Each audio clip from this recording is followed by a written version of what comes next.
Welcome back. The Department of Energy launching the Speed to Power initiative. It accelerates project development of America's large-scale grid infrastructure. This initiative will work to ensure the U.S. has the power needed to win the global artificial intelligence race while meeting the growing demand for affordable, reliable, and secure energy.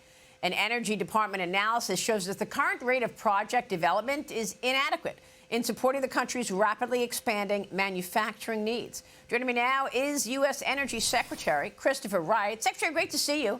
Thank you so much for being here. And I want you to walk us through the project, but first, assess this demand story that you've walked into with AI.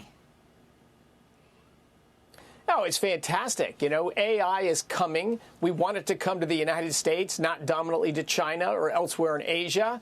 The president's all in on it. We've spent a lot of time with the big hyperscaler developers who were very worried about the ability to build things in America. They're going to build overseas. But we've told them the Trump administration's different. We want you to build here. We're going to get barriers out of the way and make it happen right here in America. So tell me about the project. So I got asked by a reporter yesterday, hey, Trump's president now. Why is everything under construction, solar or batteries or wind? And, of course, the answer is because that's what you could permit during the Biden administration, right? For 4 years, you couldn't build the stuff that provides around-the-clock power that could power AI or resource manufacturing. That's all you could get permitted.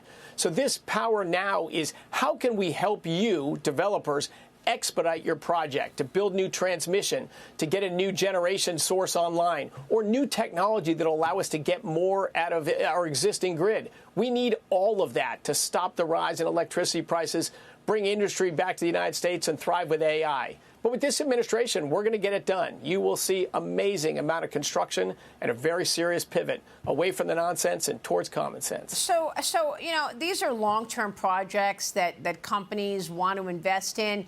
How can we have a confidence that this is going to be in place for the long term so that we know that companies like Chevron and Exxon and the big guys who are spending huge amounts of money will actually spend that money knowing that things are not going to change in another administration? Yes, Maria, good point. Ultimately, we need to get permitting reform legislation through the House, through the Senate, and signed by the president. I think there's some growing bipartisan consensus around that. I think the Democrats realize that build nothing anywhere ever, that strategy wasn't winning for America, and it certainly wasn't going to work for AI, and it certainly wasn't going to allow manufacturing to reshore here. So, look, it's politics. That'll be a battle or a challenge, but I've been talking to people on both sides of the aisle. The president's got amazing power of persuasion. Hopefully we'll get a permitting reform bill done in the next 12 months. What are your expectations of this aggression on Russia, from Russia, rather? I mean, we've been talking about drones that Russia sent into Poland, into Romania, and everybody wants the Europeans to do something about it. We know President Trump is doing everything he can to stop this war, but we have a statement from Ursula von der Leyen, and she says that imports of Russian LNG will be banned. Exemptions for Rosneft and Gazprom will be removed. This coming from the president of the European Commission on this 19th package of sanctions against Russia. What's the impact? Yeah, it's very important. It's very important. Russia funds their war machine from oil sales and from natural gas sales. It's pretty simple. That's it. And in fact, Maria, if you go back to the start of this war started because of bad energy policy. The Biden administration was slow-walking natural gas exports to the rest of the world. We saw a spike in global natural gas prices from seaborne LNG in September of 21.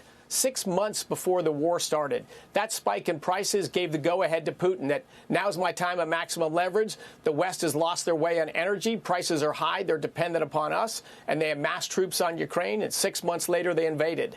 So the only way to get them out is common sense energy policies. Don't buy energy from your allies. I mean, buy energy from your allies, not your adversaries.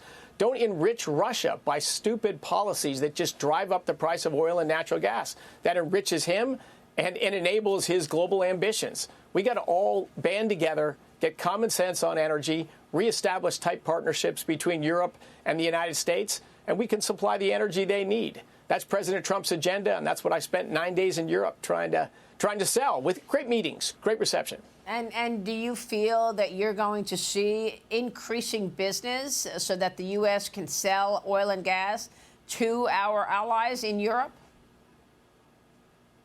Oh, absolutely. Now, the Europeans know the mistake they made. You know, nobody can change history or can rewire it. They want to get off Russian natural gas. They want to get off Russian oil. They want to get off dependence from Russia. And wow, what better way to sign long-term deals and a partnership with the United States? Yeah, it's not arm twisting over there. It's just candid dialogues about the best pathway from here to there. But I think it's quite uplifting. President Trump had a great meeting in the UK as well. They get the same thing as the continental European nations. Yeah, and in the meantime, former Vice President Al Gore is accusing President Trump of waging, quote, a jihad against the renewable energy transition, Secretary. Gore claims that the president is more aggressively opposed to clean energy now than during his first term. You're speaking at the New York Times Climate Forward event in New York City this week, talking about climate change and the administration's reversal of Biden-era energy policies. What do you want to say to Al Gore and the skeptics on this? So Al Gore's nonsense is exactly what got us in this position. You know, he started peddling climate nonsense 20 years ago. The Arctic was going to have no ice anymore 10 years ago. Well, this year we had well more ice than we had 10 years ago in the Arctic. He just started to peddle this nonsense. The world was going to heck, but no problem, with lots of government money, we can change the energy system. Well, $5 trillion of global expenditure later, and congratulations, wind, solar, and batteries are almost to 3% of global energy. And everywhere they've had high penetration, more expensive prices. A complete train wreck. And Al Gore, like most people that peddle nonsense, doesn't recant. He's just doubling down on this stuff. But that's why I'm going to New York. That's why the president's going to address the United Nations General Assembly. We're just trying to bring back common sense. Get people to talk about what we actually know about climate change, a slow-moving, gradual phenomenon, nowhere near a crisis or a disaster, and the facts that our efforts so far to displace hydrocarbons in the energy chain have been just wildly unsuccessful. Let's be a little smarter about it. Let's focus on the things that can actually move the needle, which is basically natural gas and nuclear. Those are the needle movers we could have if you really wanted to reduce greenhouse gas emissions. And do you feel that the U.S. is aligned with our European allies on this issue? I mean, you just mentioned your trip to Europe. You had a 10-day trip to Europe. You stopped in Milan, Brussels, Vienna. Aiming to advance the president's energy agenda there and strengthen those partnerships with our allies and promote a secure global energy future after the major EU trade deal involving $750 billion in U.S. energy purchases, another $600 billion in EU investment by 2028, Secretary. Do you feel that Europe is aligned with the U.S. on that issue? And tell us more about the trip. What did you learn from our European partners? Yes, so I would say in the broader objective, of course, to end the war between Russia and Ukraine, very broad agreement across the Europeans, which was great. We have a huge thing we're 100% aligned on. On the kind of pivot away from this climate is everything, let's make energy expensive and try to squish hydrocarbons out of our energy system, which was wildly ineffective in Europe as well. Still over 75% of EU energy comes from oil, gas, and coal. So, look, half of the people in Europe know that was the wrong answer, and they'll say it out loud. I would say the majority of the other half know that was the wrong direction, but are reluctant to say it out loud right now. That's fine, but they're looking at more constructive ways to pivot, to lower their own energy prices, and certainly to get rid of their dependence on Russian energy. And the other folks, the sort of true believers, the Al Gores, they're a small minority, and we actually have good, productive dialogues going on with them as well. So it was just a great trip. You know, I was in Milan, I was in Brussels meeting government officials, I was in Vienna at the International Atomic Energy Agency. There we talked about rising nuclear energy in the commercial sector. How do we grow that globally with U.S. leadership? And we talked about the problem with Iran and non-proliferation and Iran's threat to world peace, Middle Eastern stability and peace globally.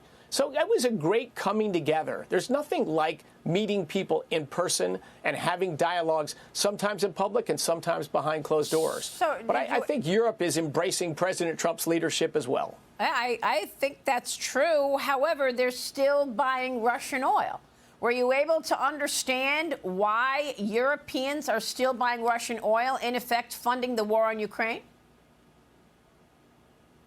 Well, they're trying to get off of that. Of course, we think they should do it faster, and there's an argument they can do it faster because they don't directly buy Russian oil now, but Russian oil goes to almost all of Russia's oil exports goes to China, India, and Turkey. But when it goes to India and Turkey, it gets refined into gasoline and diesel and jet fuel, and a fair amount of that still gets sent to Europe.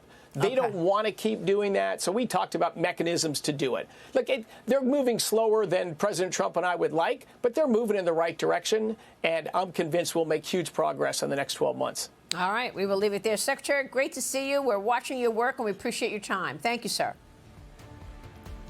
Thanks, Maria. All right, Secretary Christopher Wright, stay with us. We'll be right back.